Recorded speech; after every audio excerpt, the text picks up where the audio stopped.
ជំរាបសួរបងថ្ងៃនេះនាំមកបងមកលេងនៅឆ្នេរអូត្រេសឆ្នេរអូត្រេសជាឆ្នេរដែលមានភាពស្ងប់ស្ងាត់បាត់ឆ្នេរអូត្រេសមិនសូវបានស្គាល់កកក៏ពិតមែនប៉ុន្តែនៅទីនេះមានសេវាកម្មជិះស្គីលើទឹកជាច្រើនប្រភេទ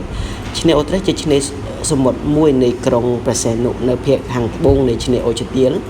ដែលលាតសន្ធឹងតាមបណ្ដោយសមុទ្រនៃក្រុងព្រះសីហនុ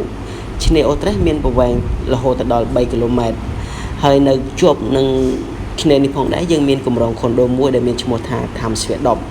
ដែលជាគម្រោងអភិវឌ្ឍរបស់ក្រុមហ៊ុនមេកាគីម World Cup Co Ltd